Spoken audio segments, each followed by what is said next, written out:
Hello students, मैं चंद्र प्रकाश Solanki physics educator आपका apex classes के डिजिटल प्लेटफॉर्म पर हार्दिक स्वागत करता हूं।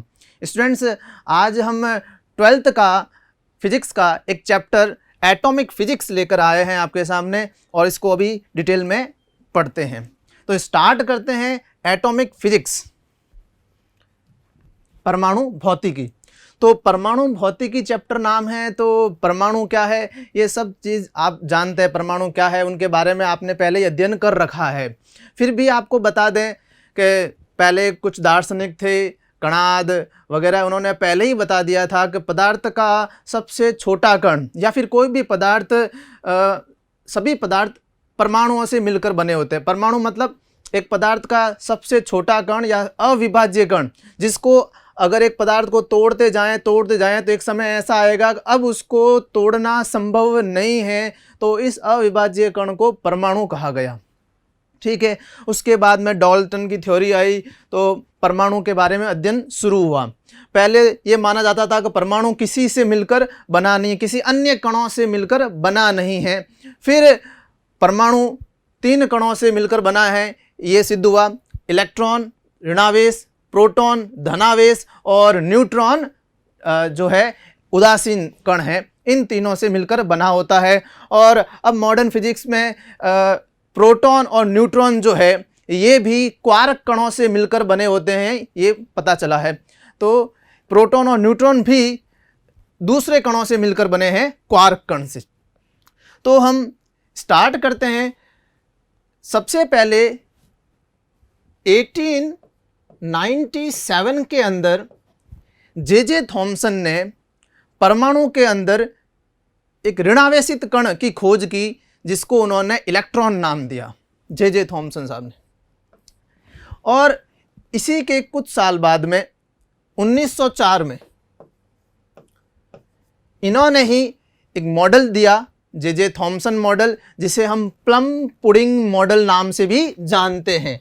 इस मॉडल का एक और नाम है प्लम पुडिंग मॉडल।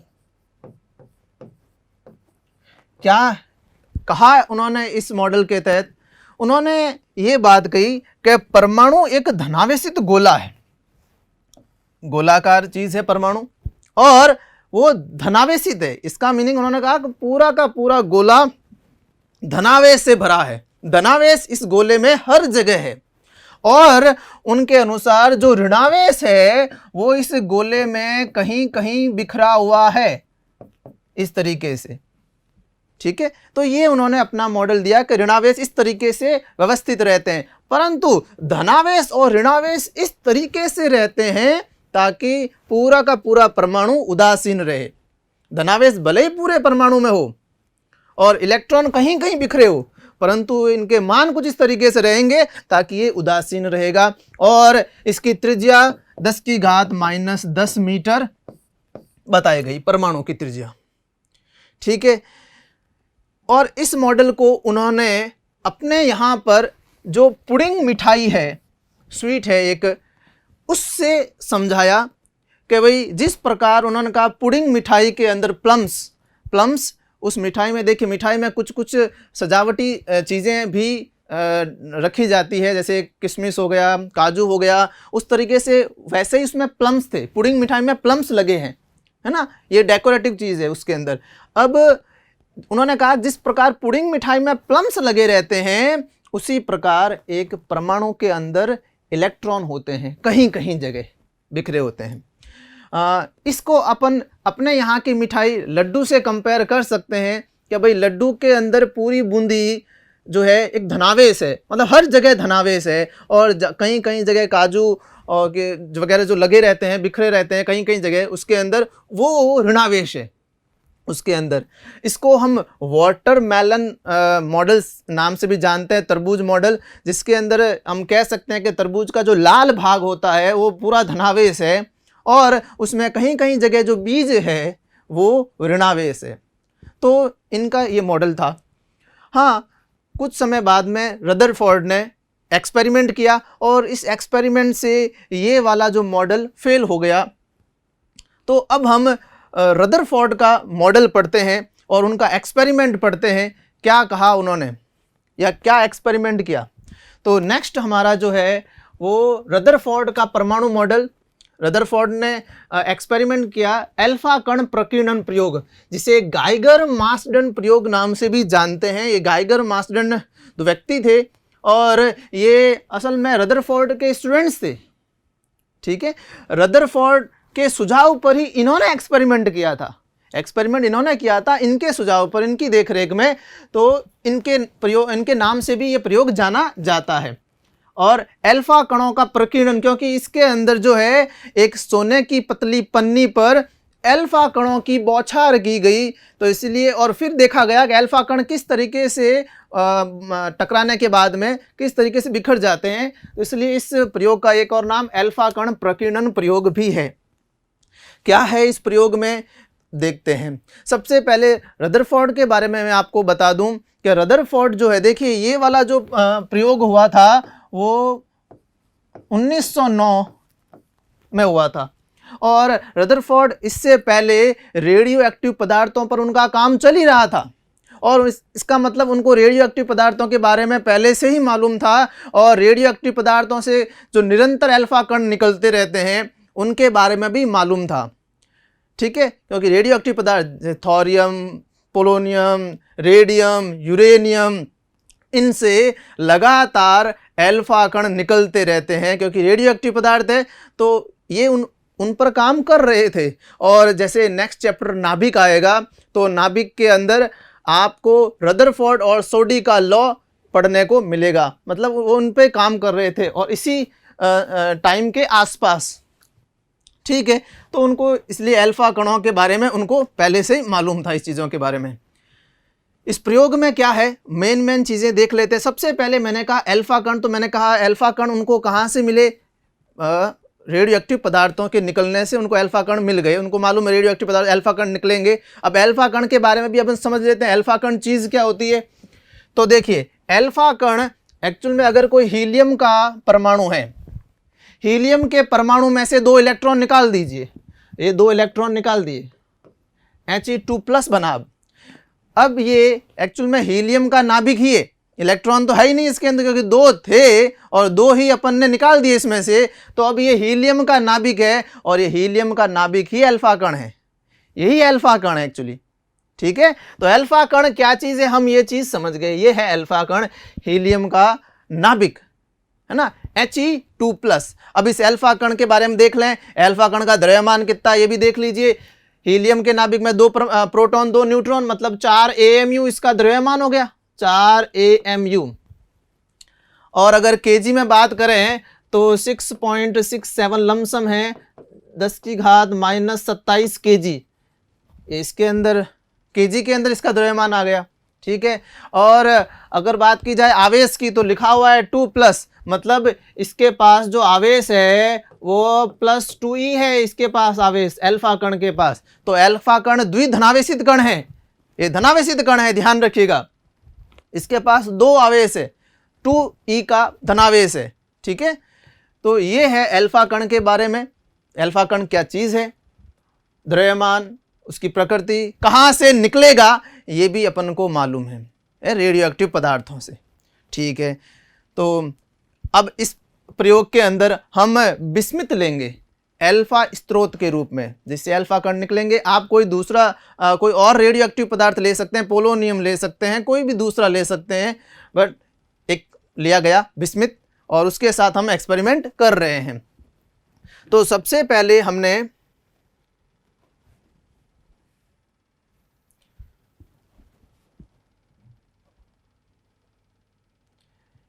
यह एक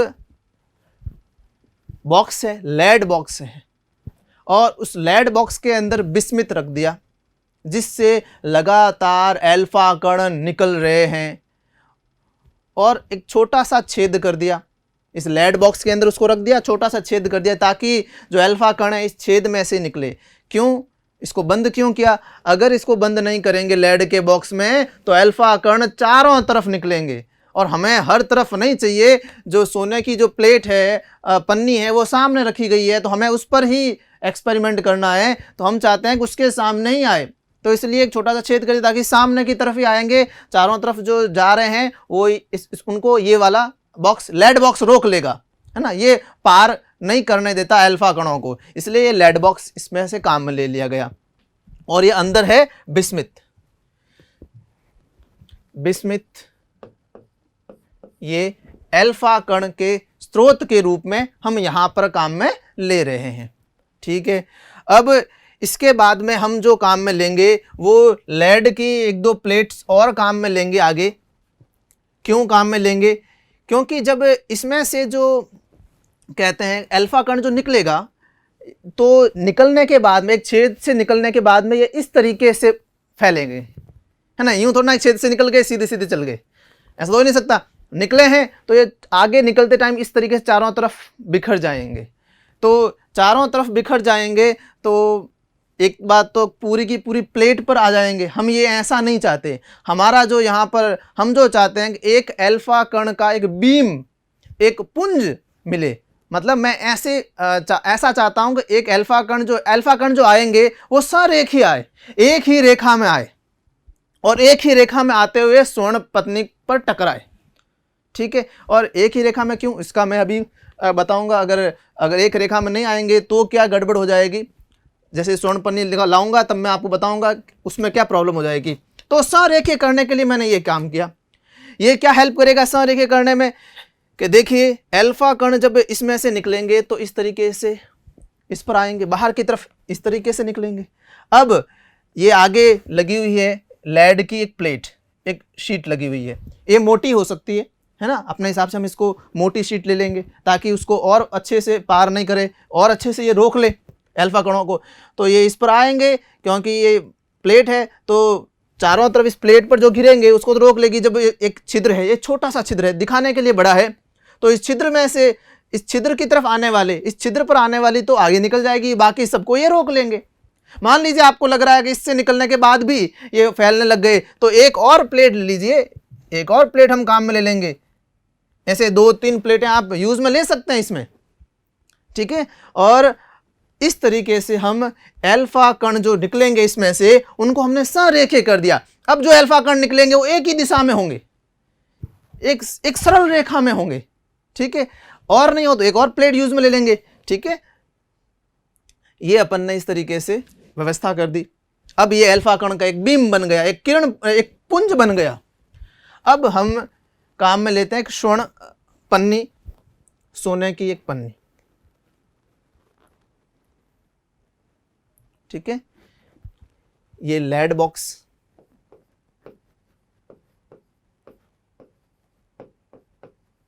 ये लेड बॉक्स, ये लेड शीट हो जाएगी।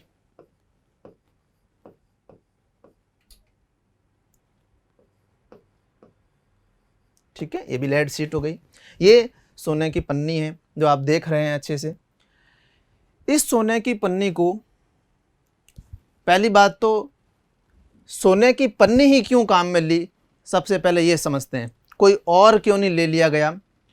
तो देखिए सोने की, और ये बहुत पतली पन्नी है, इस बात का भी आप ध्यान रखें। मतलब पतली कुछ इस तरीके से कि इसकी जो थिकनेस है, मोटाई है, वो होती है 2.1 गुणा 10 की घात -7, 10 की घात -7 मीटर। इतनी पतली शीट होती है। मतलब आप कागज जो होता है, पेपर जो होता है कॉपी का, उससे भी कई गुना पतली शीट है ये। ठीक है, अब पतली शीट, इतनी पतली शीट क्यों, मैं कोई मोटी शीट क्यों नहीं ले सकते, ऐसा क्या है, इस पतली शीट को लेना ज़रूरी क्यों है?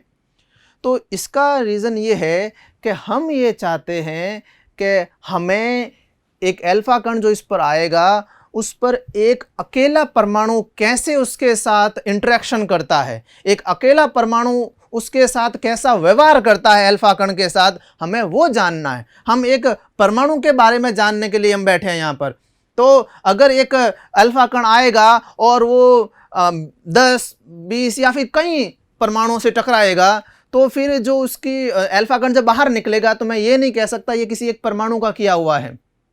ये तो जो फाइनली जब वो बाहर निकलेगा तो हमें ये लगेगा ये जितने भी परमाणु से टकराया हुआ है, जितने भी परमाणु थे इसकी मोटाई में, उन सब परमाणु के वजह से अब ये इस तरीके से बाहर निकला है। तो एक परमाणु ने क्या किया हम नहीं समझ पाए।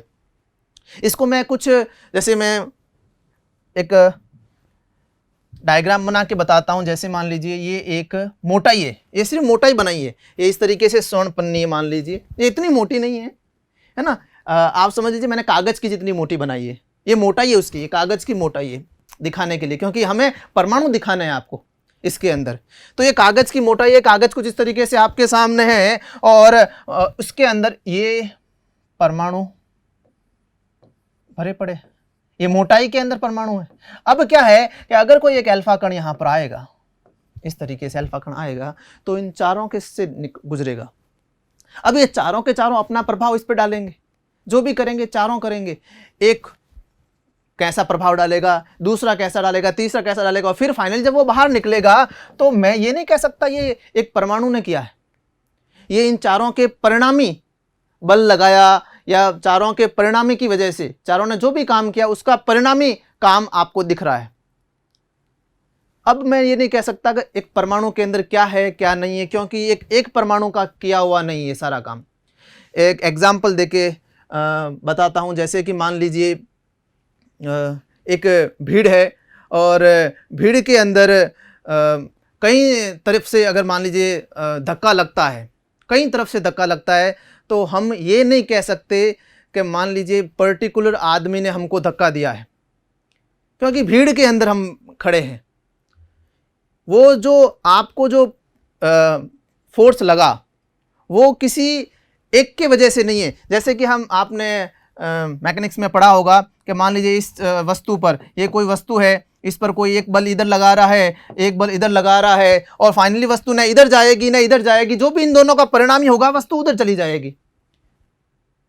तो वस्तु तो इधर जा रही है, तो न तो इसके हिसाब से जा रही है न इसके हिसाब से जा रही है, वस्तु कोई तीसरी तरह से चली जा रही है। तो हम फाइनली हमको ये दिखता है और हम इसको देखकर कह देते हैं हाँ ये परमाणु ने किया है, या फिर हम कह देंगे ये इसने या इसने किया है। नहीं कह सकते ना कि ये न तो इसने न तो इस तरफ भेजा है न इसने इस तरफ भेजा है। हाँ अगर ये अकेला करता, सुनो, अगर मान लीजिए ये अकेला करता ये काम, तो ये इधर जाता, ये इसने ऐसा धक्का दिया मान लीजिए, और ये अकेला है, सिर्फ एक अकेला है, और ये हमको नहीं दिख रहा किसी ने किया है, अकेला, बस इतना कह सकता हूँ अकेला है और इधर गया, तो मुझे पता है ये अकेला है, इधर गया तो पक्का इसी ने ऐसे ही धक्का दिया है इसको। समझ गए बात? अकेला परमाणु, अकेला जो अगर परमाणु आप एक अकेला है, उसने एक बल लगाया, तो जिस तरफ उसने बल लगाया उसी तरफ चीज जाएगी। अब जब बहुत से परमाणु हैं, वो सब उस पर बल वगैरह लगाएंगे तो वो किसी डायरेक्शन में जाएगा। तो मैं ये नहीं कह सकता ये किसी परमाणु ने किया है, ये उनका जो परिणामी बल है उसकी वजह से वो हमें दिखता है वहाँ पर जाने के लिए।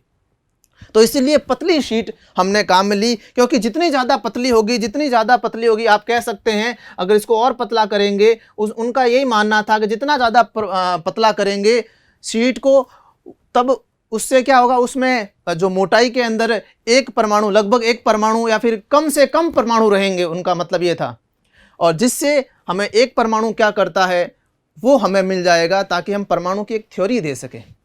इसलिए पतले से पतला करने में रहे ताकि एक ही परमाणु से इंटरेक्शन हो सके, और जो अल्फा कण पर जो भी बल लगाएगा वो अकेला एक परमाणु लगाए, जिससे हमें एक अकेला परमाणु क्या करता है उसकी जानकारी हमको मिल सके। तो ये पतले से पतला करने का कारण था, ठीक है।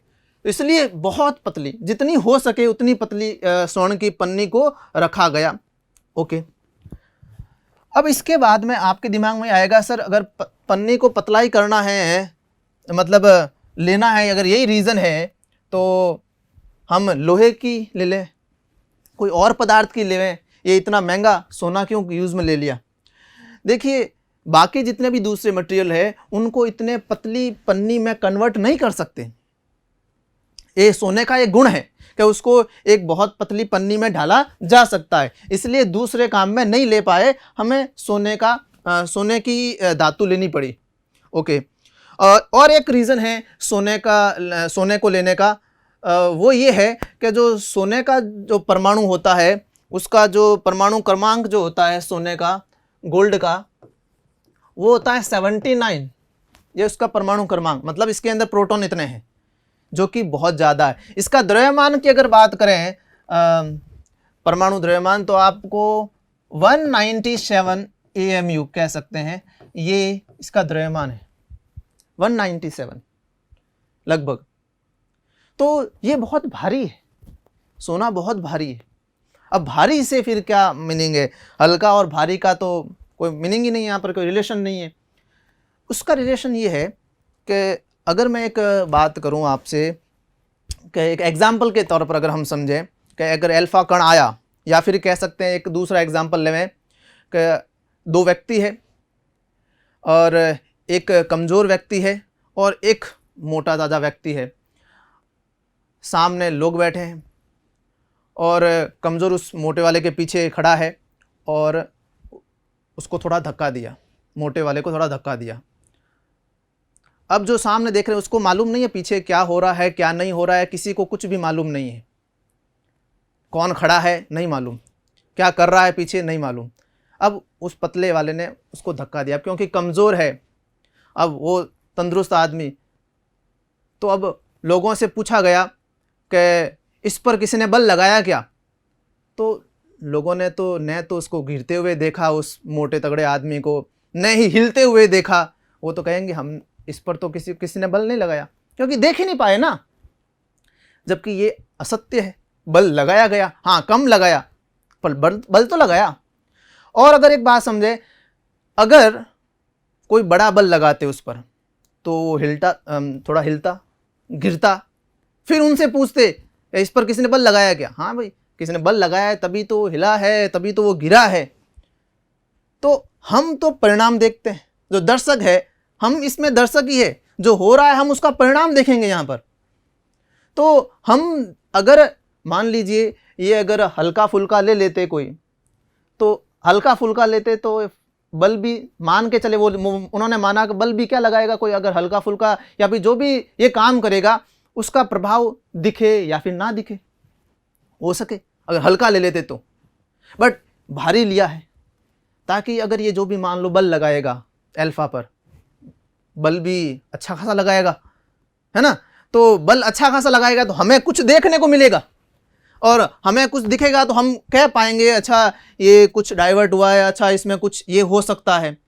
और मान लीजिए अगर कोई हल्का लिया, वो बल भी लगाएगा उस पर अल्फा कण पर, बट हम देख ही नहीं पाएंगे क्योंकि थोड़ा सा बल लगाएगा, हमें यहाँ पर इस तरीके से कोई घटना घटित होती हुई दिखाई नहीं देगी। तो हम तो कहेंगे या हमें तो लगेगा कुछ हुआ ही नहीं, जबकि बल लगाया है। इसलिए जानबूझ के थोड़ा भारी परमाणु काम में लिया है ताकि अल्फा कण जब इससे निकले तो कुछ घटना घटित हो, और जब घटना घटित होगी तो हम उसको देख पाएंगे, है ना। देखने योग्य घटना होने करने के लिए हमने एक भारी परमाणु लिया, है ना, ताकि हमको दिखे और हम उसके बारे में कुछ कल्पना या फिर कुछ सोच सकें, कुछ निष्कर्ष पे पहुंच सकें।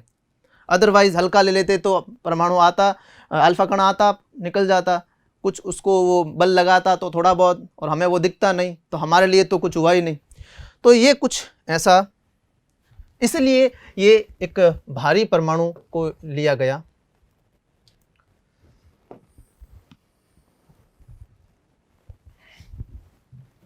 ठीक है, तो ये एक रीज़न हो गया भारी परमाणु को लेने का।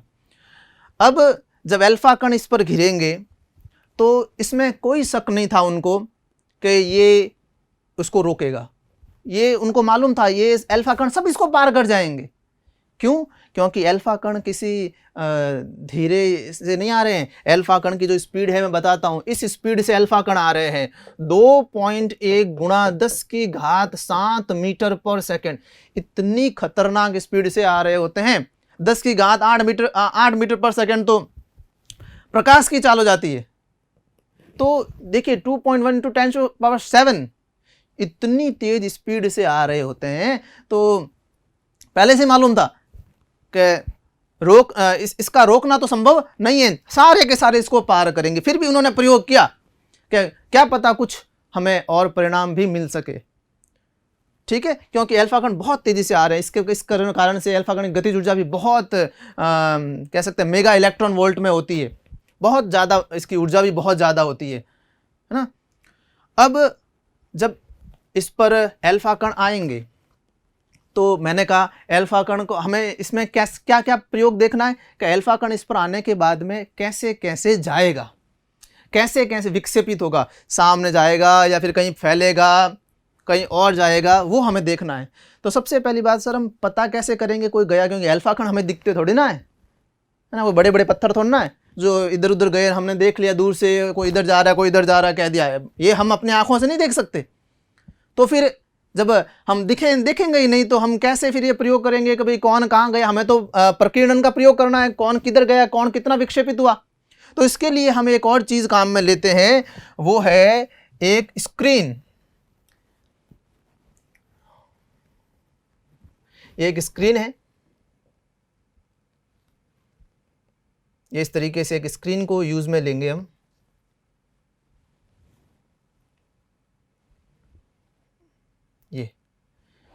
ये इसके चारों ओर एक स्क्रीन लगा दी इस तरीके से, और यहाँ पर ये ओपनिंग बहुत बड़ी नहीं है, सिर्फ दिखाने के लिए बड़ी है, बहुत छोटी ओपनिंग है, बहुत छोटी, ताकि सिर्फ वो अल्फा कण का बीम कितना छोटा, उसकी बारीकी का अपन अंदाजा भी नहीं लगा सकते। तो बहुत बारीक यहाँ पर एक छिद्र होता है, सिर्फ एक छिद्र होता है जिससे बस आ सके अल्फा कण का वो पुंज जो आ सके, प्रवेश कर सके, इतना ही गैप है इसके अंदर।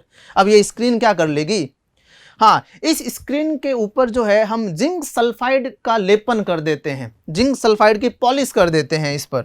और जिंक सल्फाइड की पॉलिश करने से क्या होगा, ZnS की पॉलिश कर देंगे, जिंक सल्फाइड की। ये क्या होता है कि अगर इस वजह से की, क्योंकि अगर अल्फा कण, देखिए ये तो पक्का है कि इससे टकराने के बाद में, अब मैंने चारों ओर इसको कवर कर लिया है, तो टकराने के बाद में जिधर भी अल्फा कण जाएंगे इससे वापस जरूर टकराएंगे, इन पर जरूर आएंगे, ये गारंटी है, क्योंकि इस तरीके से कवर किया गया है। कभी तेरे ऊपर जो भी आए, टकरा के किधर भी जाए, इनसे जरूर मिलेंगे। ये एक तरीके से आप कह सकते हैं क्रिकेट ग्राउंड की जो एक बाउंड्री है, वैसे कह सकते हैं, एकदम चारों तरफ। और अल्फा कण इस तरीके से नहीं कि सर बाउंड्री के ऊपर से चला गया, ऐसा नहीं हो सकता। हम इसको इस तरीके से कवर करते हैं कि अल्फा कण जो है वो इससे टकरा कर ही लौटे, इस तरीके से इसको कवर करते हैं बढ़िया ढंग से। और जिंक सल्फेट की लेपन करने से, अब क्या है प्रॉब्लम ये भी है कि मान लीजिए इनसे टकराया सर, तो सर इनके टकराने से हमको कैसे दिखेगा, तो एक तो यहाँ से जब इस टकराता है एक चमक पैदा होती है, जब भी अल्फा कण इससे टकराता है तो एक चमक पैदा होती है। और दूसरी बात, एक निशान सा रहता है, और उसको हम हैं एक और एक चीज़ जिसे आप डिटेक्टर बोल सकते हो, अल्फा कणों का डिटेक्टर, अल्फा कण है या नहीं है उसको डिटेक्टर कह सकते हैं अपन। ये डिटेक्टर ये पीछे की तरफ लगाए रखते हैं और इसके चारों तरफ इसको घुमाते हैं, ताकि ये पता करेगा, क्योंकि बहुत छोटा वो कह सकते हैं वो चमक है या फिर जो धब्बा है वो बहुत छोटा है, उसको देखना हमारे लिए संभव नहीं है। तो एक माइक्रोस्कोप की तरह ये काम करता है, एक सूक्ष्मदर्शी की तरह ये काम करता है, और गिन लेता है कि यहाँ पर कितने, यहाँ पर इस जगह पर कितने मिले, इस जगह पर कितने मिले, इससे टकराने के बाद में इस पर कितने मिले, इस पर कितने मिले। तो हर जगह पर ये घूम सकता है, इसको हम हर जगह पर घुमा सकते हैं। ये देखिए इधर ले आए तो इस पर इस तरफ चेक कर लिया इसने, फिर इसको घुमाकर इस तरफ ले आए, और फिर उसने यहाँ पर चेक कर लिया, घुमाकर यहाँ ले आए, और इस तरीके से उन्होंने यहाँ पर भी चेक कर लिया। तो इस तरीके से हम इसको घुमाते रहते हैं और चेक करते रहते हैं कि कहाँ पर कितने जो है अल्फा कण किस जगह पर कितने मिले। ठीक है, ये एक तरह से सूक्ष्मदर्शी की तरह हमारे काम आता है, डिटेक्टर कह सकते हैं आप इसको। ओके, अब जो है हमने सारी व्यवस्था कर ली है कि अल्फा कण इससे लौट कर किधर और कितने आएंगे, सब मालूम पड़ जाएंगे। ठीक है, तो स्टार्ट करते हैं इस प्रयोग में। तो सबसे पहले यहाँ से कुछ अल्फा कण निकल रहे हैं। ठीक है, तो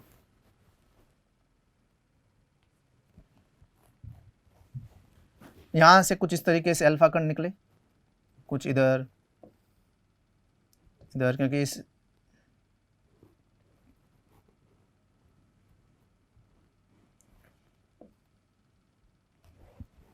हर तरफ से इससे बाहर निकले इस तरीके से अल्फा कण।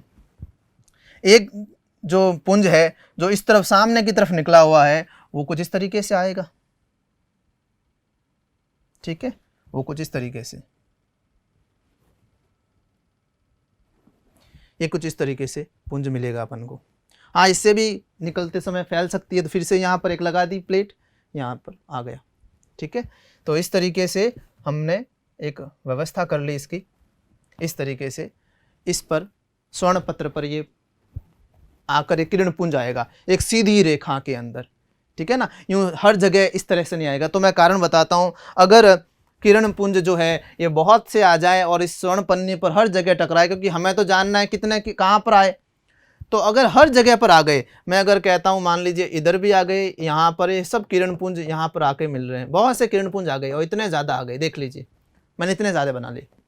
अब क्या हुआ, इस गणित्र ने यहाँ पर बताया कि एक हमें एक यहाँ पर मिला, जैसे इसने एक बताया यहाँ पर मिला, मान लीजिए इसने कहा एक यहाँ पर आया है सब अल्फा कण टकराने के बाद। अब हमें मेजर करना है विक्षेपण कितना हुआ, मतलब अल्फा कण कितना घूम गया, जिस दिशा में आ रहा था उस दिशा से कितना मुड़कर यहाँ पर पहुँचा है। तो वो अगर हमें ज्ञात करना है तो फिर वो कैसे ज्ञात करेंगे, क्यों, वो अब ज्ञात करना हमारे लिए संभव नहीं है, क्योंकि जो ये अल्फा कण है, अब हमें ये नहीं पता ये अल्फा कण यहाँ से टकराने के बाद यहाँ पर आया है, या फिर यहाँ से टकराने के बाद यहाँ आया, या फिर यहाँ से टकराने के बाद या यहाँ से टकराने के बाद, हमें पता ही नहीं इस चीज़ का। तो हम विक्षेपण कभी ज्ञात ही नहीं कर सकते। मतलब मुझे आने वाली अल्फा कण की दिशा नहीं पता, क्योंकि अल्फा कण हर दिशा से आ रहे हैं। अभी तो मैंने एक ही बनाया, एक नहीं है, देखो इतने सारे, तो हर दिशा से अल्फा कण आ रहे हैं इस पर। अब मुझे ये नहीं पता ये जो है अल्फा कण ये कौन सी दिशा से आया था तब जाके फिर इधर लौटा। अब मुझे वो इसकी ओरिजिनल दिशा नहीं मालूम, क्योंकि इतने सारी दिशाओं से आ रहे हैं, कोई इस तरह से आ रहा है, कोई इस तरह से इस पर आ रहा है, कोई सीधे से आ रहा है, कोई इस तरह से आ रहा है, हर दिशा से इस पर अल्फा कण आ रहे हैं, फिर टकरा कर अलग अलग जगह जा रहे हैं। अब मैं डिसाइड नहीं कर पा रहा हूँ कि ये वाला जो आया वो किस दिशा से आया था, इस पर किस इस दिशा से आया था या इस दिशा से आया था, फिर टकराया इधर आया, तो विक्षेपण कैसे मालूम हो, मालूम ही नहीं हो सकता। तो फिर हमने क्या किया, हमने कहा बस एक ही दिशा फिक्स होनी चाहिए, एक ही किरण पुंज आना चाहिए। अगर एक ही किरण पुंज आएगा, मतलब सिर्फ ये जो मैंने बनाया, अब मुझे मालूम है कि मान लीजिए अगर ये एक ही किरण पुंज होता, ये सब नहीं होते, मैं इन सबको अगर मान लीजिए हटाता हूं, ये देखिए मैंने हटा दी।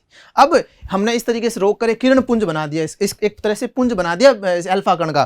तो अगर मैंने अल्फा कण का एक पुंज बनाया, तो अब मान लीजिए यहां पर मिला, तो अब यहां पर मिला, तो अब ये गारंटी है कि क्योंकि इसके आने की जो दिशा है वो ये रही है, इस दिशा में आ रहा था। अब इस दिशा से आते आते आया और फिर यहां पर मिला टकराने के बाद, मतलब ये इस दिशा से आ रहा था, अगर ये नहीं होता तो इस दिशा में जाता, परंतु यहां पर मिला, इसका मतलब यहां से फिर इधर आया, ये यहां से टकराने के बाद इधर आया, ये चीज सिद्ध हो चुकी है। तो कितना घूम के आया, कितना विक्षेपण कोण है, आप खुद ही देख सकते हैं कितना कोण विक्षेपित हुआ। ये देखिए ये इतना कोण विक्षेपित हुआ थीटा, ये कोण माप सकते हैं अपन, क्योंकि ये दिशा हमको मालूम, इस दिशा से अल्फा कण आ रहा था और यहां पर मिला है, इसका मतलब यहां पर आने के बाद इधर मुड़ा है, तो कितना मुड़ गया, थीटा कोण विक्षेपित हुआ, इतना इसका प्रकीर्णन कोण है, समझ गए। इसीलिए हमें एक अल्फा कण के पुंज की जरूरत पड़ी, हम बहुत से अल्फा कणों का पुंज नहीं ले सकते इस केस में, अदरवाइज फिर विक्षेपण और प्रकीर्णन कोण हम ज्ञात नहीं कर सकते, और वो ज्ञात नहीं होगा तो फिर एक्सपेरिमेंट अधूरा है, फिर एक्सपेरिमेंट नहीं हो पाएगा। हमें विक्षेपण ही तो ज्ञात करना है, विक्षेपण ही तो बताएगा क्या गड़बड़ हुई है क्या नहीं। चलिए इस तरीके से ये हो गया। मान लीजिए यहाँ पर कोई कोण मिला, यहाँ पर कोई कण मिला, तो इधर से आ रहा था और इधर मिला देंगे, तो हम कहेंगे ये थीटा विक्षेपण हुआ, इसमें जो भी बड़ा थीटा 1 मान लीजिए, कोई नया कोण मान लीजिए यहाँ पर मिला, तो इसका मतलब यहाँ से आया और इधर गया, तो दिशा कौन से आने की, ये तो अपने आने वाली दिशा से कितना कोण घूम गया, मुड़ गया, आने वाली दिशा से कितना कोण मुड़ गया, ये इतना कोण मुड़ गया। तो ये जो भी कोण थीटा 1 थीटा 2 जो भी है हमको मालूम पड़ता रहेगा, ये बताता रहेगा हर जगह पर, ये यहाँ पर जाएगा बताएगा कण है, हाँ है, कितने हैं बताएगा, जैसे 50 60 70 है सब, तो इस तरीके से गिन गिन के हमें बताएगा।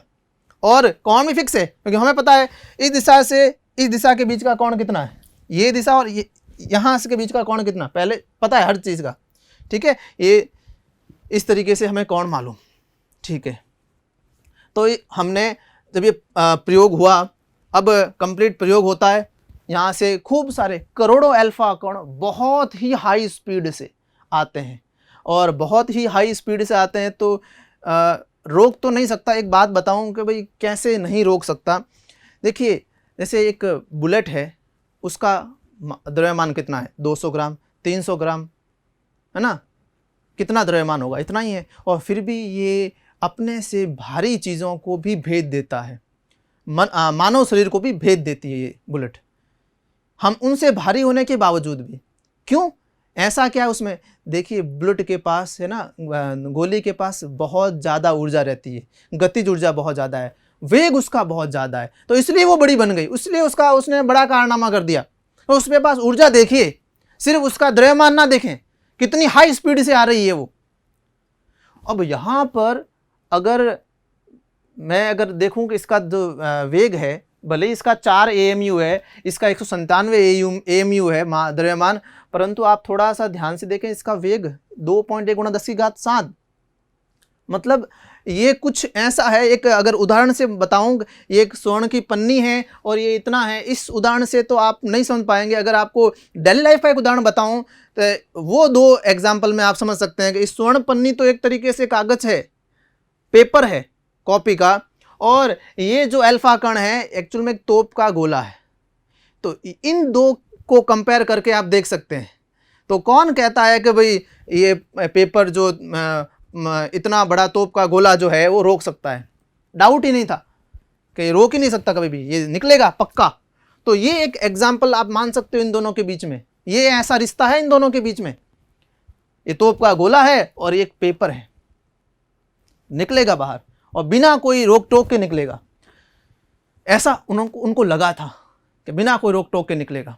अब रिजल्ट क्या आया? रिजल्ट करोड़ों अल्फा कण आए, इस पर टकराए, फिर इसको कहां पर मिले? इनको यहां पर अल्फा कण मिले।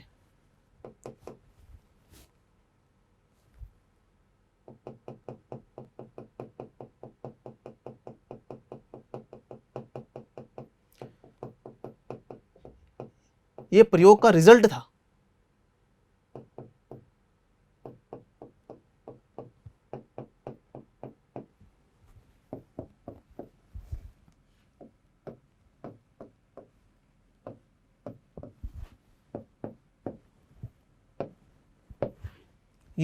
ये आपके सामने रिजल्ट है। उनको ये रिजल्ट दिखा था बस, इस गणित्र ने हर जगह बता दिए कहां पर कितने आए, और ये उनको रिजल्ट मिला, करोड़ों आए थे। और इस तरीके से उनको यहाँ पर इतने देख सकते हैं, रिजल्ट तो दिखता है ना, ये तो दिखा था उनको ये गणित्र की हेल्प से।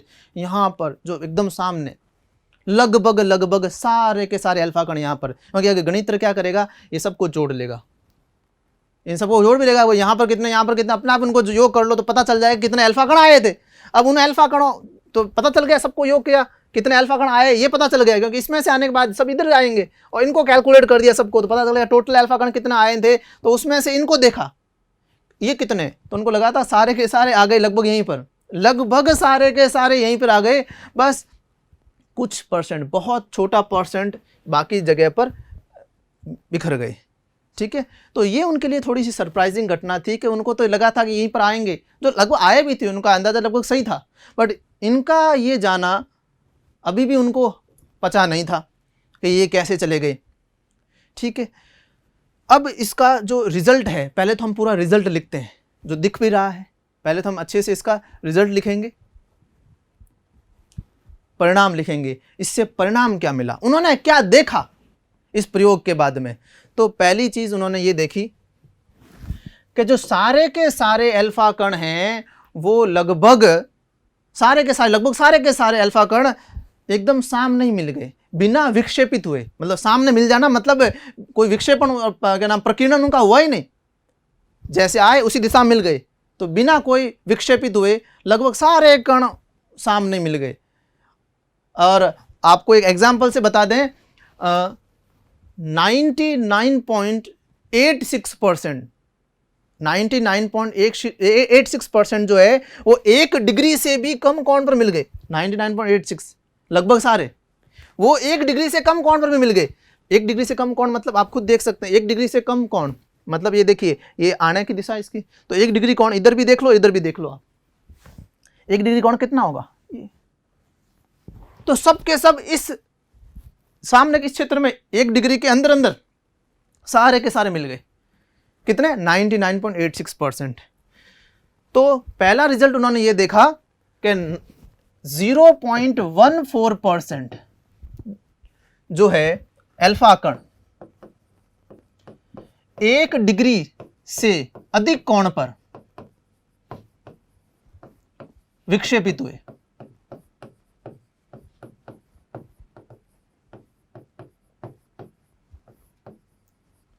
ये हमें दिखा, अब इनके बारे में कोई झगड़ा नहीं है, ये हमें दिख रहा है और जो दिख रहा है वो हम लिख रहे हैं।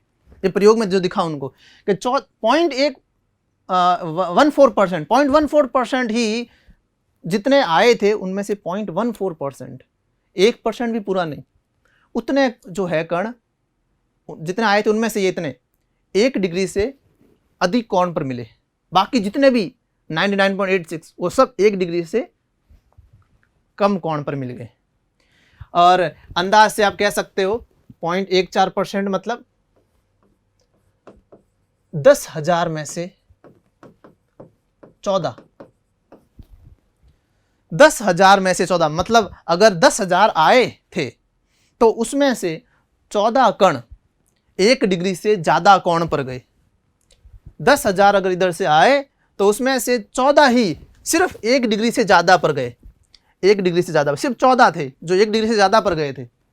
10,000 आए तो बाकी आए करोड़ों आए थे, है ना।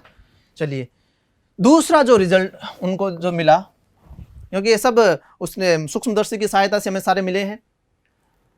दूसरा जो रिजल्ट ये मिला कि 0.0125% इतने अल्फा कण, एग्जाम्पल के तौर पर 8,000 में से 8,000 में से 1 जो कण है अल्फा कण 90 डिग्री से अधिक कोण पर विक्षेपित होते हैं।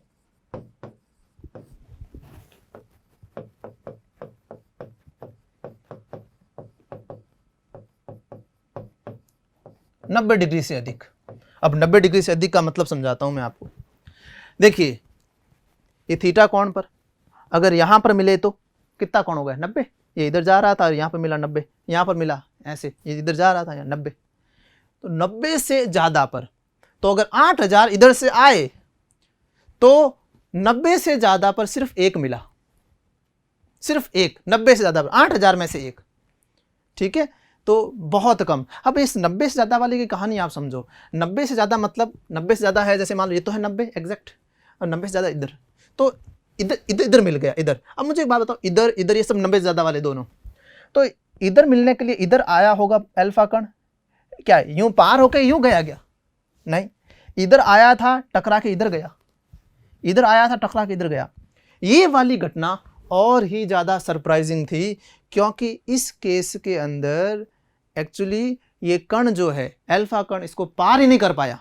क्योंकि देखो 90 से ज्यादा का मतलब क्या है, इधर है तो इधर आ जाएगा, तो इधर पार करने के बाद घूम फिर के थोड़े ना आया, इधर से फिर इधर आया ना, तो ये टकरा के वापस आया, जो कि सबसे ज्यादा सरप्राइजिंग था, है ना।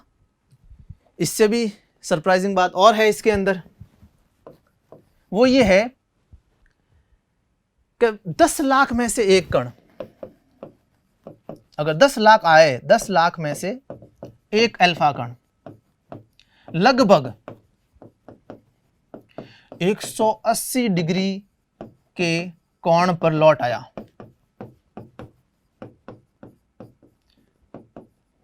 या विक्षेपित हुआ, कोण से विक्षेपित हुआ, मतलब समझाते हैं। 180 डिग्री का मीनिंग समझो, यहां से 90 डिग्री पर विक्षेपित हुआ और 90 से ज़्यादा पर ये यूं, और ये देखो 90 से ज़्यादा पर 100, ठीक है ना, 110, 120, 130, 140, ये 180 लगभग किधर है, ये यहाँ पर। अब आपको ऐसे यहाँ पर जगह ही नहीं, वापस लौट जाएगा, नहीं, मैंने क्या कहा था, एक छोटा सा एक छेद होता है यहाँ पर बस, और ये पूरा का पूरा कवर हो रहा है। और 180 डिग्री एग्जैक्ट नहीं है, लगभग 180 डिग्री, मतलब वो 180 डिग्री वाला भी यहाँ पर दिखेगा अपन को। तो आप देखिए, मतलब एक आया अल्फा कण और 180 डिग्री, लगभग 180 डिग्री पर लौटने का मीनिंग क्या हुआ, आया और वापस यूं आ गया। ये भी एक बहुत बड़ी घटना थी। मतलब मैंने आपको पहले ही बताया था ये किस तरह का एग्जाम्पल है, एक तोप का गोला और ये एक पेपर। तो ये घटना कैसी है, मतलब ये जो घटना हुई वो उसका अगर इसी से कंपेयर करें, जिन्होंने रदरफोर्ड ने अपनी लैंग्वेज में बोला था कि एक ऐसी बात हुई कि जैसे मान लीजिए 15 इंच तोप का गोला, 15 इंच बड़ा तोप का गोला जो है वो एक पतले से कागज से टकराकर ऐसे कैसे लौट आए, इस तरह की उनके लिए सरप्राइज होने की घटना थी। तो ऐसा हो रहा था क्योंकि ये दोनों का कॉम्बिनेशन था, वो कम से कम ऐसा ही था, ये गोला और ये एक कागज। तो वापस लौट आना, वो इधर आया ना तो कोई दिक्कत की बात नहीं, आना ही था सामने की तरफ, पर ये वापस लौट आ जाना, एक पेपर से तोप का गोला वापस आ जाएगा, ये बड़ी ही सरप्राइजिंग घटना थी। तो हमने ये चीज़ लिख दी। एक और उन्होंने काम किया, एक ग्राफ बनाया। अभी सिर्फ हम रिजल्ट लिख रहे हैं, इसका कारण क्यों का जवाब हम कंक्लूजन, निष्कर्ष में देंगे। वो जो एक मॉडल है, पहले जो उन्होंने दिखा वो, फिर उन्होंने एक ग्राफ बनाया। ग्राफ किस किस के बीच में बनाया कि पता है ना, हर कोण पर कितने अल्फा कण है वो मालूम कर सकता है। कौन मालूम कर सकता है? वो अपना गणित्र सूक्ष्मदर्शी, तो वो मालूम कर देगा। तो उसकी टेंशन में नहीं है कि कितने हैं कितने कोण पर, वो सब जो ये अपरेटस हमारा काम करेगा। तो एन थीटा का मतलब जो है, एक उन्होंने ग्राफ बनाया,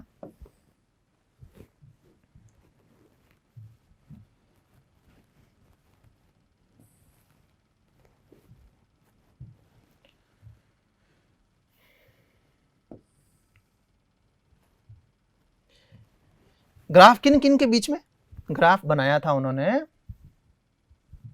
एन थीटा। एन थीटा का मतलब क्या है? ये एन गुणा थीटा नहीं है, ये कह रहा है किसी भी कोण थीटा पर कितने अल्फा कण मिले। जैसे मान लीजिए यहाँ पर गणित्र आया, ये कोई कोण थीटा था, मान लीजिए 5 डिग्री कोण था, यहाँ पर 10 मिले, तो एक्चुअल में एन थीटा का मान क्या है? नहीं, एन 5 डिग्री का मान क्या है? 10। यहाँ पे मान 10 मिले थे ना, तो एन 5 डिग्री पर कितने संख्या अल्फा कणों की, कितनी? 10। तो एन थीटा मतलब सिर्फ कणों की संख्या, अल्फा कणों की संख्या जो इस कोण पर हमको मिली है, कोई भी पर्टिकुलर कोण पर, और यहां पर रहेगा वो कोण थीटा, क्या किस कोण पर मिली, ठीक है, ये उस पर्टिकुलर कोण पर एन का मान है, अल्फा कणों का की संख्या का मान है। ओके, तो यहां पर कोण रहेंगे 1 degree, 2 degree, 3 degree, 4 degree, 5 degree, 6 degree, 7 degree. तो 1 डिग्री पर कितने कण मिले थे? मान लीजिए बहुत से कण मिले थे, तो यहाँ पर मैं पॉइंट लगा दूंगा, और इस तरीके से उन्होंने ग्राफ बना दिया। तो आप देख सकते हैं जैसे बहुत कम डिग्री पर, बहुत ही कम कोण पर, बहुत ही कम कोण पर बहुत ज़्यादा मिलते हैं।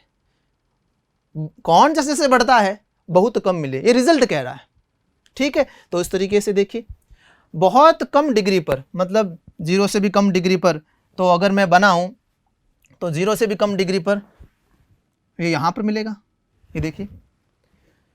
अगर मैं कोण बढ़ाऊं तो ये बहुत तीव्र गति से कम होगा, है ना। ये हमें मान हमारे पास अवेलेबल है, हमने बना लिए, कुछ इस तरीके से बना लिए। और आपको मालूम है जैसे जैसे कोण बढ़ाएंगे, कोण जैसे जैसे बढ़ाएंगे, जैसे जैसे कोण बढ़ाएंगे, कोण बढ़ रहा है, तो कोण बढ़ रहा है। देखो ये बहुत बड़ा कोण है, बहुत बड़े कोण पर संख्या कितनी है? देखिए बहुत कम संख्या है, यही है रिजल्ट। अब इसको मिला दिया तो ये इस तरीके से उनको ग्राफ मिल गया, हमको ये इस तरीके से एक ग्राफ मिल गया, ऐसे एक ग्राफ हमको मिल गया, इस तरीके से ग्राफ उनको मिल गया, एक ग्राफ बना दिया गया। अब इस ग्राफ को देखते हुए उन्होंने इसकी एक संबंध बताया। वो संबंध इस तरीके से बताया, थीटा और एन थीटा के बीच का, इस ग्राफ की सहायता से संबंध बता दिया। वो था N theta is directly proportional to 1/sin⁴ theta बटा 2। ये किसी भी थीटा कोण पर कितने अल्फा कण मिल रहे हैं, वो किसके समानुपाती है? 1/sin⁴ थीटा बटा 2, या किसके व्युत्क्रमानुपाती है? sin⁴ थीटा बटा 2 के व्युत्क्रमानुपाती। इससे देख सकते हैं, देखो थीटा बढ़ता है तो साइन बढ़ता है ना, साइन इंक्रीजिंग फंक्शन है, तो थीटा बढ़ेगा साइन बढ़ेगा, तो थीटा बढ़ता है साइन बढ़ता है, और ये अगर बढ़ेगा तो संख्या क्या मिलेगी? कम। कौन तो फाइनली क्या हुआ? कौन बढ़ा तो संख्या क्या हुई? कम। यही तो है, कौन बढ़ रहा है, संख्या क्या हो रही है? कम हो रही है। तो ये एकदम सही संबंध है। इस संबंध पर क्वेश्चन भी बन सकता है। क्वेश्चन कैसे बनेगा कि मान लीजिए इतने कोण पर इतने मिले, तो बताइए इस नए कोण पर कितने आपको कण मिल जाएंगे। तो ऐसे क्वेश्चन करने के लिए 2 कोण होंगे, तो फॉर्मूला कैसे बनाएंगे? जब इस तरीके से व्युत्क्रमानुपाती होता है तो हम फॉर्मूला इस तरीके से बन जाएगा, इस संबंध को देखते हुए फॉर्मूला ये बन जाएगा n1 बटा n2 इज इक्वल्स टू, ये ऊपर रहेगा व्युत्क्रमानुपाती है, तो हो जाएगा साइन की घात 4 थीटा 2 बटा 2 अपॉन साइन की घात 4 थीटा 1 बटा 2। ये थीटा 1 के लिए है, ये थीटा 2 के लिए। ये क्या n1 n2, मैंने अब की बार इसके आगे थीटा 1 थीटा 2 नहीं लिखा। ये किसी थीटा 1 कोण पर मिलने वाले कणों की संख्या, ये थीटा 2 कोण पर मिलने वाले कणों की संख्या।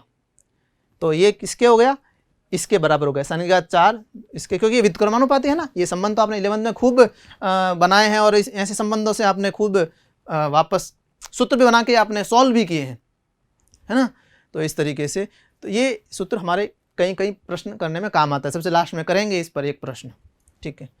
तो ये उनका रिजल्ट था, ये आप रिजल्ट देख सकते हैं।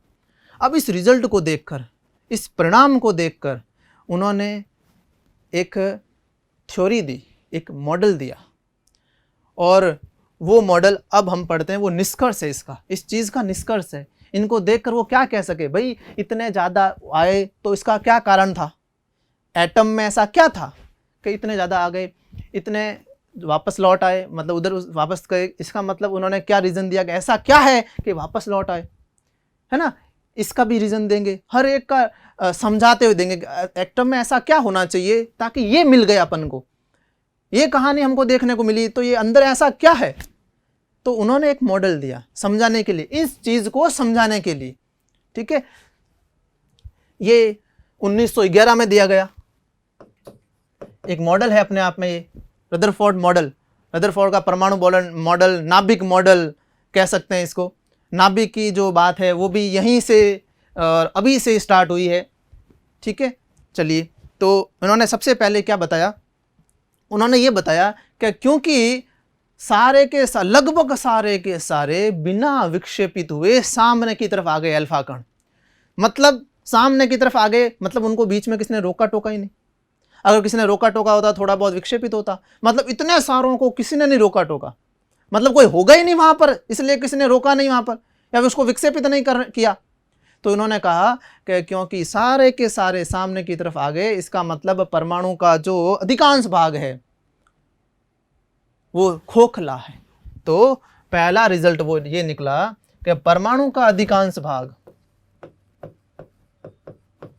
परमाणु का अधिकांश भाग खोखला होता है। खोखला मतलब वहां पर कुछ भी नहीं है, कुछ होता तो सामने की तरफ नहीं आते, ज्यादातर वो कुछ कोण पर विक्षेपित रहते, कुछ ना कुछ घटना और घटित होती, तो आ गए हैं, तो ये वाली बात है। दूसरा आप खुद सोच सकते हैं, दूसरा जो रिजल्ट है वो किस पर दिया गया कि कुछ जो है अल्फा कण थोड़े कोण पर और उससे भी कम 90 डिग्री से ज़्यादा कोण पर और उससे भी कम 180 डिग्री के कोण पर, लगभग 180 डिग्री कोण पर आ गए। तो ये उन्होंने समझाने के लिए एक बात कही कि देखिए भाई, एक कण आया था और वो लगभग आकर वापस चला गया। अब क्योंकि आया कौन था, हीलियम का कण। इससे पहले मैं आपको बात बता देता हूँ, फर्स्ट चैप्टर के अंदर इलेक्ट्रोस्टैटिक पढ़ रखा होगा, नहीं तो मैं आपको बता दूं कि भाई दो समान आवेश एक दूसरे को प्रतिकर्षित करेंगे और ये भी समान आवेश एक दूसरे को प्रतिकर्षित करेंगे, एक दूसरे को दूर धकेलने की कोशिश करेंगे। और विपरीत आवेश, ये जो विपरीत आवेश है ये एक दूसरे को आकर्षित करते हैं, है ना, एक दूसरे की तरफ। ओके, तो यही उन्होंने यहाँ पर बताया कि अगर एक अल्फा कण है वो एक सोने के परमाणु के पास जाता है और वापस लौट आता है, तो क्या कंडीशन हो सकती है, ये कंडीशन है या फिर ये कंडीशन है, क्योंकि अल्फा कण तो पॉजिटिव है, ये अल्फा कण तो पॉजिटिव कण है,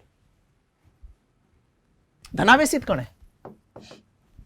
तो ये वापस लौट आया, तो इसका मतलब किसी ने प्रतिकर्षित किया, आकर्षित नहीं किया। अगर आकर्षित करता तो कभी वापस लौट कर नहीं आता। तो उन्होंने कहा अगर ये वापस लौट आया है तो सामने कोई ना कोई धनावेश है, वही एक है जो वापस लौटा सकता है इस धनावेश को। अगर सामने ऋणावेश होता तो इसको वापस कभी भी नहीं लौटा पाता, किसी कंडीशन में नहीं। तो एक बात तो समझ गया, कि भाई सामने धनावेश है। दूसरी बात कि भले ही धनावेश हो ना, इसकी हिम्मत तो देखो, इसका वेग तो देखो, कैसे रोक सकता है इसको। है धनावेश तो क्योंकि इसके पास ताकत ज्यादा है ना, तो रोकेगा, कितना रोकेगा इसको, कितना प्रतिकर्षित करेगा। फाइनली इसके पास इतनी ताकत है, इतना तेज है, पार कर जाएगा इसको। बट नहीं पार किया ना, हमें इसके पक्ष में उत्तर देना है। पार नहीं किया, उसके पक्ष में और उत्तर दीजिए। तो हम कहेंगे कि भाई धनावेश जो है ना, वो स्वर्ण का, उस परमाणु का, वो धनावेश बहुत ज़्यादा है।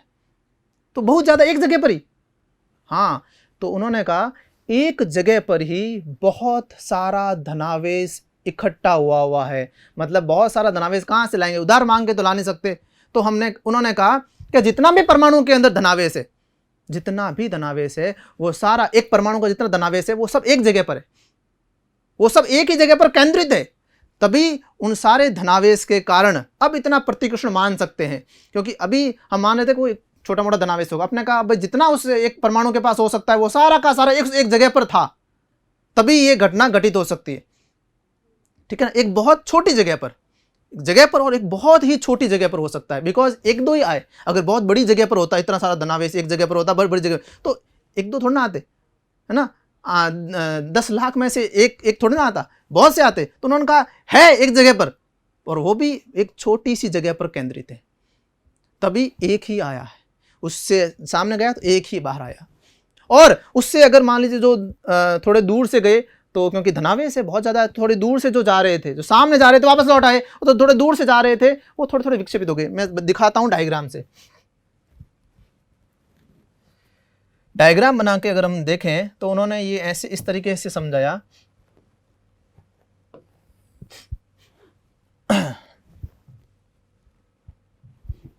डायग्राम से कुछ इस तरीके से समझाया गया कि यहां पर बीच में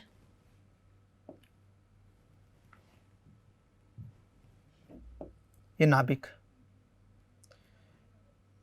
बड़ा बनाया ताकि अपन को दिखेगा ही नहीं, तो फिर स्टडी कैसे करेंगे इनका। ओके, ये बीच में नाभिक है। अब उनके हिसाब से देखिए, आप खुद समझ सकते हैं भाई ये बहुत छोटा है, तो ये जो जगह है वो बहुत ज़्यादा बड़ी जगह है, बहुत ज़्यादा बड़ी जगह है। दिखाने के लिए इसको इतना बड़ा बनाया गया है। बाकी इतना अगर परमाणु इतना बड़ा है, तो मैं कहूँगा ये आपको दिखेगा ही नहीं फिर नाभिक। ठीक है, तो अब देखिए मैं कुछ अल्फा कण जो है वो बना रहा हूँ। ये अल्फा कण यहाँ पर आया। अब क्योंकि देखो ये इतना बहुत दूर है, ये दूरी बहुत ही ज़्यादा है। हाँ, कैसे पता चली ये दूरी बहुत ज़्यादा है? क्योंकि ये हमें कैसे मिला, बहुत ज़्यादा कैसे मिले, बिना विक्षेपित हुए। तो इसका बहुत ज़्यादा धनावेश है, एक जगह पर है, और ये विक्षेपित नहीं हुआ। तो इसका मतलब ये इसकी जो क्षेत्र की जो दूरी है, जिससे ये अपना आकर्षण बल लगा सकता है, या फिर प्रतिकर्षण बल लगा सकता है, उस रीजन से, उस एरिया से बाहर है, बहुत दूर है, तभी तो नहीं लगा पाया।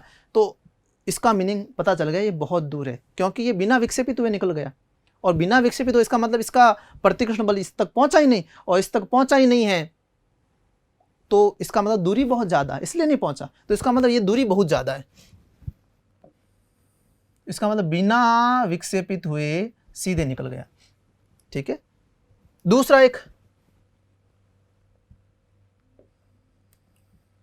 एक और अल्फा कण लेते हैं। ये भी बहुत दूर, बिना विक्षेपित हुए सीधे निकल गए। ठीक है, इस तरीके से जो यहाँ पर खूब सारी जगह है, ये दूरी बहुत ज़्यादा होने के कारण यहाँ पर खूब सारे आ रहे हैं, और ज़्यादा दूरी होने के कारण वो सब आगे निकल जा रहे हैं। अब जो एक और लेके आ रहा हूँ मैं, ये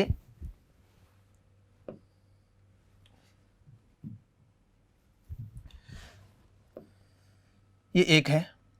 हाँ, ये दूर है, जरूर दूर है, परंतु इसका प्रतिकर्षण बल इस पर थोड़ा लग रहा है। ये इतने क्षेत्र के अंदर उसके आ गया, तो ये इस पर प्रतिकर्षण बल लग रहा है, तो प्रतिकर्षण बल लगेगा, इसको इधर तो बुलाएगा नहीं कि इधर आओ। ये प्रतिकर्षण बल है तो इसको ऐसे धकेलेगा। ये भी धनावेशित कण है, और ये भी धनावेश है, खूब भरा हुआ है। तो ये कुछ इस तरीके से इस बार विक्षेपित होगा, थोड़ा सा विक्षेपित हो गया। ओके, एक और मानेंगे, वो इससे भी थोड़ा नजदीक होगा।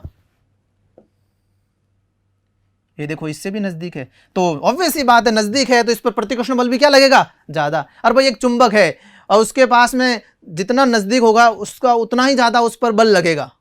बस वो वाली बात है, वही वाली बात। अगर फर्स्ट चैप्टर है तो क्लियर है, तो कोई दिक्कत की बात ही नहीं आपके। तो यहां पर आया प्रतिकर्षण बल बहुत ज्यादा, ये भी धनावेशित ये भी धनावेशित, प्रतिकर्षण बल ज्यादा तो धक्का भी क्या लगाएगा, ज्यादा। तो इस बार जो है ये इस तरीके से ज्यादा कोण पर विक्षेपित हुआ, ऑब्वियस सी बात। और ये सारा का सारा नीचे भी होगा, सेम कंडीशन। तो ये उन्होंने इस तरीके से समझाया, और जो समझाया वो सबका सब देखो जैसे हुआ था उसके लिए एक थ्योरी दी, एक कहानी दी कि ऐसा है, तो ये सारे के सारी कहानी वो जो है एकदम सही साबित हो रही है ना। इस कहानी से सब चीज़ें जो रिजल्ट मिला वो सब रिजल्ट समझाया जा सकता है। क्या क्यों ज़्यादा, क्योंकि बहुत दूर है, बहुत बड़ा है ये इसकी तुलना में, तो ये देखो दूर है तो प्रतिकर्षण बल लगा ही नहीं। नज़दीक वाले ये देखो थोड़े थोड़े विक्षेपित हो गए, और नज़दीक कितने होंगे, कम होंगे। दूर ज़्यादा होंगे कण, नज़दीक कम होंगे। तो नज़दीक कम कण है तो ज़्यादा कोण पर विक्षेपित हुए, तो कम नज़दीक है तो गए भी ज़्यादा कोण पर कम। और एक जो है जो एकदम सामने आया, इसे हेड ऑन कॉलिजन कह सकते हैं, एकदम सामने आ गया ये इस तरीके से। तो इसमें देखिए प्रतिकर्षण बल बहुत ज़्यादा लग गया इस पर बहुत ज़्यादा। तो ये जो है वापस इस डायरेक्शन में लौट आया। तो ये उन्होंने समझाया इस चीज़ से कि ये सब है, ये बड़ी बात। इससे एक चीज़ क्या सिद्ध हुई कि ये जो है नाभिक जो है वो परमाणु के अंदर बहुत छोटी चीज़ है, तभी ये चीज़ सब सिद्ध है। क्योंकि ये छोटा है, बहुत छोटा है परमाणु की तुलना में, तभी ये बहुत ज़्यादा जो है वो दूर वाले सीधे आ गए बाहर। तो कितना उन्होंने उनके अनुसार जो है इसकी जो त्रिज्या है नाभिक की, परमाणु की त्रिज्या तो 10 की घात -10 मीटर, और नाभिक की त्रिज्या उन्होंने बताई 10 की घात -15 मीटर, -15 मीटर। मतलब जो परमाणु जो है 10 की घात 5 मीटर बड़ा है किससे, नाभिक से। 10 की घात 5 मतलब कितना, लाख गुना, मतलब 1 लाख गुना बड़ा होता है परमाणु किससे, नाभिक से। अंदाज़ा लगा सकते हैं, जैसे मान लीजिए फुटबॉल का मैदान है, वो एक पूरा परमाणु है उसका एरिया, और उस फुटबॉल के मैदान में बीचों बीच में एक मक्खी है, वो एक नाभिक है। ये आप अंदाज़ा लगा सकते हैं कितना छोटा होता है नाभिक, तभी तो इतने कम वापस आए। बड़ा होता तो ज़्यादा, बहुतों पे प्रतिकर्षण लगता वापस आते, और छोटे होने के कारण उसकी ताकत भी बढ़ गई, प्रतिकर्षण करने की ताकत भी बढ़ जाती है एक छोटे से क्षेत्र में होने के कारण, ठीक है कि नहीं। तो इसीलिए ये इस तरीके से, तो इतना उनके अनुसार तो त्रिज्या थी वो ये इस कोटि की 10 की घात -15 मीटर नाभिक की। तो ये उनका रिजल्ट था। पहला तो बता दिया मैंने, परमाणु का अधिकांश भाग खोखला होता है, और परमाणु के इससे क्या सिद्ध हुआ, परमाणु के केंद्र में, परमाणु के केंद्र में एक छोटे से क्षेत्र में, एक छोटे से क्षेत्र में उसका संपूर्ण धनावेश, उसका संपूर्ण धनावेश केंद्रित होता है।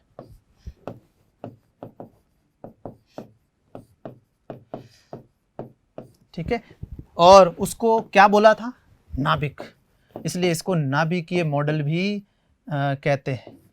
यहीं से नाभिक नाम की चीज़ स्टार्ट हुई कि एक छोटा सा केंद्र में, उसे हम क्या बोलेंगे, नाभिक, न्यूक्लियर मॉडल भी कह सकते हैं इसको। अब इनका निष्कर्ष और भी था, वो निष्कर्ष था किस पर, वो निष्कर्ष इलेक्ट्रॉन पर भी। इलेक्ट्रॉन के बारे में, मतलब इस ऋणावेश के बारे में उन्होंने क्या कहा, इलेक्ट्रॉन पहले से पता चल चुका था, इलेक्ट्रॉन क्या चीज़ होती है, थॉमसन ने पहले ही सिद्ध कर दिया था इलेक्ट्रॉन है। अब इलेक्ट्रॉन के बारे में क्या कहा उन्होंने, उससे पहले उन्होंने एक बात कही, परमाणु जो है वो जो है उदासीन होता है, उदासीन होता है, उन्होंने एक बात और कही। ठीक है, अब इलेक्ट्रॉन के बारे में उन्होंने कहा, पहले तो उन्होंने कह दिया इलेक्ट्रॉन जो है थॉमसन के जैसे ही इलेक्ट्रॉन जो है वो परमाणु में बिखरे हुए हैं, है ना, हर जगह। फिर उन्होंने जब किसने बताया कि अगर इलेक्ट्रॉन बिखरे हुए तो ये बीच में इतना सारा धनावेश, और मैं कहता हूँ इलेक्ट्रॉन यहाँ पर है, ये Zi मतलब नाभिक का धनावेश, Z प्रोटोनों की संख्या, और एक प्रोटॉन के पास कितना है, E आवेश होता है, तो टोटल आवेश कितना हुआ, Zi। तो ये नाभिक का एक कह सकते हैं धनावेश है, और ये है ऋणावेश एक इलेक्ट्रॉन। तो इन दोनों के बीच में प्रबल आकर्षण बल है, स्थिर वैद्युत आकर्षण बल जिसे हम कहते हैं, प्रबल है, क्योंकि ये बहुत ज़्यादा धनावेश, ये एक छोटा सा ऋणावेश, तो एक आकर्षण बल बहुत है। तो अगर ये आकर्षण बल है, अगर ये पड़ा है, आकर्षण बल लगेगा तो ये इसके अंदर चला जाएगा, और अंदर चला जाएगा तो फिर नाभिक क्या कह सकते हैं, परमाणु जो है, फिर कोई मॉडल रहेगा ही नहीं। परमाणु कह सकते हैं स्थायित्व तो नहीं रहेगा, परमाणु का कोई स्थायित्व तो नहीं है, सब इलेक्ट्रॉन सब अंदर आ गए, गिर गए उसके अंदर, तो फिर परमाणु क्या है, स्थायित्व खत्म, कोई परमाणु नहीं। अब फिर उन्होंने ये चीज़ फिर कहा कि नहीं, बिखरे हुए नहीं है, जो इलेक्ट्रॉन जो है वो हर संभव वर्ताकार कक्षाओं में नाभिक के चारों ओर चक्कर लगा रहे हैं। फिर उन्होंने एक बदला इसको, और बदल के उन्होंने बताया कि ये मैं चलो जेडी नहीं लिखता हूँ अभी, ये जो है नाभिक धनावेश। तो उन्होंने फिर कहा कि इलेक्ट्रॉन जो है वो हर संभव वर्ताकार कक्षाओं में चक्कर लगाते, हर संभव वर्ताकार कक्षा, हर संभव वर्ताकार कक्षा मतलब आप कहीं पर भी, वो इस जगह पर जहाँ मैंने डॉट बनाया इस वर्ताकार कक्षा में भी चक्कर लगा रहे हैं, ऊपर बनाया यहाँ पर भी चक्कर लगा रहे हैं, यहाँ इस वाले वर्ताकार कक्षा में भी चक्कर लगा रहे हैं, इसके चारों ओर वर्ताकार कक्षा में चक्कर लगा रहे हैं, इसके चारों वर्ताकार कक्षा में चक्कर लगा रहे हैं। फिर उनसे पूछा गया ये हमेशा लगा रहे? हाँ, हमेशा ही से ये वर्ताकार कक्षा में चक्कर लगाते रहेंगे। फिर अगर हम कहें कि अगर मैं दौड़ूँ तो थोड़ी देर में चक्कर लगाऊंगा, थक जाऊंगा, फिर गिर जाएंगे। फिर उन्होंने कहा नहीं, ऐसा नहीं है। तो उन्होंने कहा ये कुछ इस तरीके से है जैसे पृथ्वी और कैसे सूर्य के चारों ओर चक्कर लगाती है, उनको क्या ऊर्जा की जरूरत पड़ती है क्या? नहीं, वहां पर क्या है, एक गुरुत्वाकर्षण बल है पृथ्वी और सूर्य के मध्य जो आवश्यक अभिकेंद्रीय बल प्रदान करता है घूमने के लिए। वो आवश्यक अभिकेंद्रीय बल प्रदान किया, उस अभिकेंद्रीय बल के कारण वो घूम रहा है और कोई ऊर्जा की आवश्यकता नहीं है। तो एक वर्ताकार पथ पे चक्कर लगाने के लिए अगर अभिकेंद्रीय बल है तो कोई ऊर्जा की जरूरत नहीं है। तो उन्होंने यहाँ पर कहा कि यहाँ पर एक आकर्षण बल है, अभी सिद्ध हो चुका है कि इन दोनों के मध्य आकर्षण बल है, वही आकर्षण बल अभिकेंद्रीय बल के बराबर। वहां पर गुरुत्वाकर्षण बल, यहां पर यह स्थिर वैद्युत आकर्षण बल, कूलाम बल कह सकते हैं, ये एक अभिकेंद्रीय बल की तरह काम करेगा, और ये अभिकेंद्रीय बल इसको हमेशा घुमाएगा, कभी नहीं रोकेगा, और अब ऊर्जा की जरूरत नहीं है। अब अभिकेंद्रीय बल है तो अब ये निरंतर चलता रहेगा। तो एकदम सही बात है, समझ में आ गई?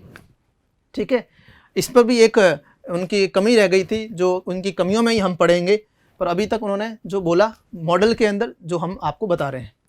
तो इलेक्ट्रॉन के बारे में क्या कहा, इलेक्ट्रॉन हर संभव वर्ताकार पथ में नाभिक के चारों ओर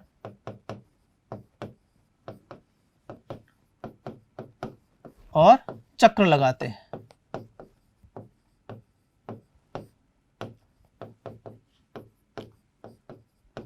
तथा आवश्यक अभिकेंद्रीय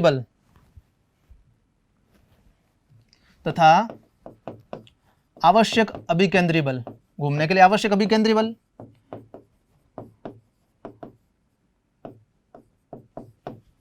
कौन सा है? स्थिर वैद्युत आकर्षण बल।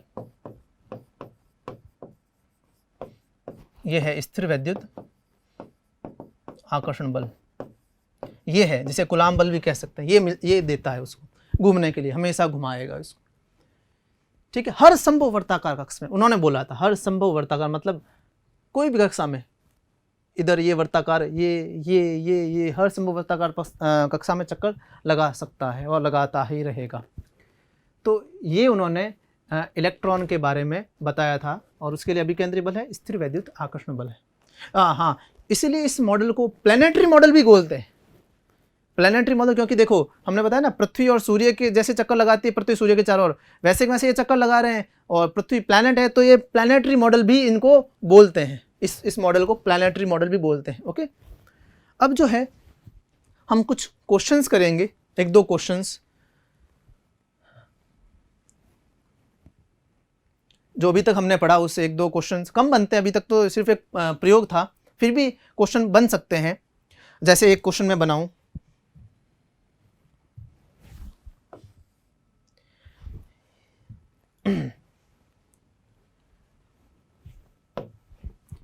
ये बीच में नाभिक है, दिख नहीं रहा होगा, बड़ा बना दूं, ठीक है, ये नाभिक है। ये कोई सोने का कह सकते हैं, सोने की कह सकते हैं, पतली पन्नी है। ये कोई एक नाभिक बनाया मैंने, इस नाभिक पर आपको फोकस करना है। मैं अभी कोई 4 अल्फा कण इस पर गिर रहे हैं, उनको बना रहा हूँ, कोई भी 4 अल्फा कण।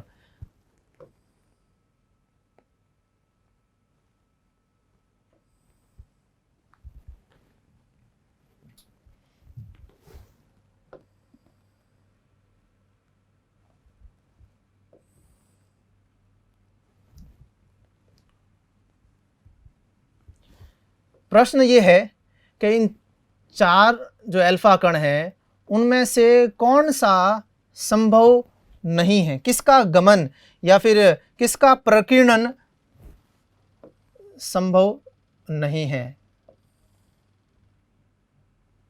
किसका प्रकीर्णन संभव नहीं है। ये 1 नंबर, ये 2 नंबर, ये 3 नंबर, ये 4 नंबर, ये एक नाभिक है। अब आपको बताना इनमें से किसका प्रकीर्णन संभव नहीं है, 1, 2, 3 या 4, कौन संभव नहीं है। ये इस तरीके से प्रकीर्णन इसका नहीं हो सकता, ये गलत प्रकीर्णन है या गलत विक्षेपण है।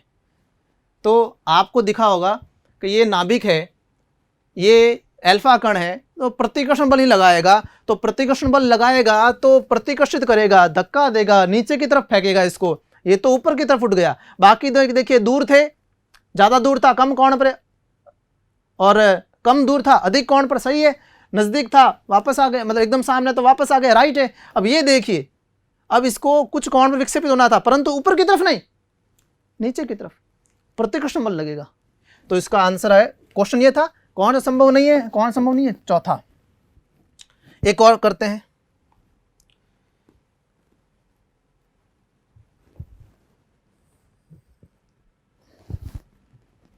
इसके अंदर देखते हैं हम, ये स्वर्ण पत्र प्रयोग ही समझ सकते हैं आपका रदरफोर्ड का।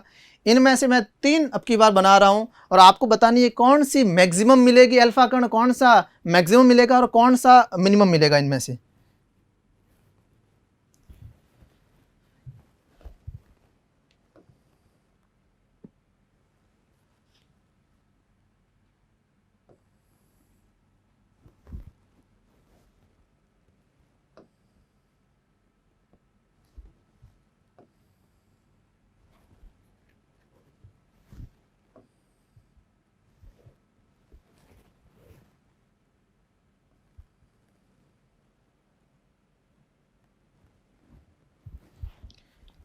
ये हो जाएगा 1, 1 डैश, 1 है उसका प्रकीर्णन, 2, 2 डैश, ये 3 है और ये है 3 डैश। मतलब आपको बताना है 1 डैश ज़्यादा मिलेंगे, 2 डैश ज़्यादा मिलेंगे, मतलब ज़्यादा भी कौन से मिलेंगे सबसे ज़्यादा अपन को, और सबसे कम भी कौन से मिलेंगे। 1 डैश, 2 डैश और 3 डैश में मिनिमम कौन से मिलेंगे और मैक्सिमम कौन से मिलेंगे। तो जैसे अपन ने मॉडल को पढ़ा है तो अपन को मालूम है कि जो सीधे निकल जाते हैं, अब ये मत कहना सर ये दूर है, ये कैसे प्रकीर्णित हो गया, नहीं, ये एक पतली पन्नी है और मैंने कहीं नाभिक नहीं बनाया है, तो ये पता नहीं किस नाभिक की वजह से हुआ है, ये किस नाभिक की वजह से हुआ है, ठीक है कि नहीं। तो आप ये मत डिसाइड करना यहाँ पर, बस आपको रिजल्ट मालूम है ना, सबसे ज़्यादा कौन सी आती है, सीधी वाली, ज़्यादा से ज़्यादा। तो मैक्सिमम कौन सी आएगी, मिलेगी अपन को 2 डैश, और मिनिमम कौन से मिलेगी, आप देख सकते हैं मिनिमम जो देखिए लगभग 180 डिग्री के कोण से जो विक्षेपित होती है वो हमको मिनिमम मिलती है, तो 3 डैश मिनिमम मिलती है। ओके, एक और क्वेश्चन करते हैं, जो क्वेश्चन था अपने संख्या पर, अपन ने उस पर फॉर्मूला भी बनाया था। तो क्वेश्चन ये है, थर्ड क्वेश्चन ये हो जाएगा अपने कि यदि 90 डिग्री पर 56 अल्फा कण मिलते हैं, 90 डिग्री पर वो जो गणित है वो बताता है कि 56 अल्फा कण है साहब, अल्फा कण मिलते हैं, तो आपको बताना है 60 डिग्री पर कितने मिलेंगे, कितने अल्फा कण मिलेंगे 60 डिग्री पर। तो फॉर्मूला क्या था अपने, n1 बटा n2 बराबर साइन की घात 4 थीटा कितने 2/2, क्योंकि इसके लिए है ये, और साइन की घात 4 थीटा 1/2 ये इसके लिए। ठीक है, समझ लीजिए पहले 90 वाले के लिए बात कर रहे हैं तो 90 वाला फर्स्ट हो गया, ठीक है कि नहीं है। तो थीटा 1 कितना हो गया, हम इसमें से देखें थीटा 1 जो है हमें मिल गया 90, तो n1 भी क्या हो गया, थीटा 1 90 है, तो जब उस समय कितना है, कितने कण मिले थे 56, थीटा 2 कितना है 60, और उस समय हमें बताना है कितने कण मिलेंगे, n2 हमें ज्ञात करना है, समझ गए। n2 ज्ञात करना, n2 को n2 रख लेंगे और बाकी सबका मान रख लेंगे। ओके, मान रखते हैं भी बाकी सबका। हाँ, वैल्यू रखते हैं, n1 की जगह क्या वैल्यू है 56, n2 की जगह n2 रख लें भाई अपन। साइन की घात 4 थीटा 2/2, देखिए थीटा 2 कितना है 60, 60/2 कितना हो गया 30 बटा साइन की घात 4, थीटा 1/2, थीटा 1 90 है, 90/2 45। ठीक है, ये मान रखें अपन ने, कुछ भी नहीं किया अभी। अब क्या 56/n2, अब इसको सॉल्व कीजिए। साइन 30 कितना होता है, आधा 1/2 की घात 4। साइन 45 कितना होता है 1/√2 की घात 4, 56/n2, 1/2 की घात 4 1/8, इसके ऊपर लगाएंगे तो ये बन जाएगा, अगर 2 घात होती है तो ये अंडर से बाहर, फिर एक 2 घात और आएगी तो ये बन जाएगा 4। अच्छा, ये 8 नहीं होगा, 2 के ऊपर घात है 4, 16 है ना, 16 आएगा, और इसके ऊपर घात हो जाएगी 4, 2 घात पे इसको 2 बना देगा, और 2 घात आ जाएगी तो इसको 4 बना देगा। ओके, इसको रेसिप्रोकल कर दो इसका, थोड़ा सा हम इस तरफ पहले इधर कर लेते हैं, लिख देते हैं 56/n2, ये जाएगा ऊपर, 16 आ जाएगा नीचे, 4 चौक 16। अब देखिए वज्र गुणा कर दीजिए, 4 गुणा 56 बराबर n2, n2 बराबर क्या हो गया, n2 बराबर n2 गया उधर, 4 × 56 कितना हुआ 24 22। ठीक है, इतने कण 60 डिग्री पर इतने मिलेंगे, ज़्यादा मिलने ही थे, क्योंकि अधिक कोण पर मिले 56 तो कम कोण पर तो ज़्यादा मिलते हैं, और इस तरीके से अपना ये वाला आंसर राइट हो गया। तो देखिए आज के लेक्चर के अंदर हमने क्या क्या पढ़ा है वो सब देख लेते हैं भाई। सबसे पहले हमने जे थॉमसन मॉडल देखा, जो कि रदरफोर्ड ने उनको फेल करके नया मॉडल दिया था, उनके मॉडल से वो फेल हो चुका था। ठीक है, इस वाले में हमने सेटअप, कंस्ट्रक्शन वगैरह सब चीज़ देख ली है। उसके बाद में रदरफोर्ड मॉडल था, उसका कंस्ट्रक्शन वगैरह, ये उनका परिणाम जो उनको दिखा था, ये सारा परिणाम उनको ये जो दिखा, और नेक्स्ट उन्होंने जो परिणाम को देखकर एक थ्योरी दी, कुछ साल बाद में ये वो थ्योरी थी, और उसके बाद में हमने कुछ न्यूमेरिकल्स कर लिए ना। तो आज हमने ये काम किया है, नेक्स्ट में हम कुछ और पढ़ेंगे इससे रिलेटेड बातें। Thank you. सब्सक्राइब करें हमारा apex classes edutech YouTube channel, साथ ही बेल आइकन को क्लिक करना बिल्कुल ना भूलें, ताकि आगे आने वाले सभी यूट्यूब वीडियोस की अपडेटेड नोटिफिकेशंस सबसे पहले आपको मिले। Apex classes edutech, subscribe now.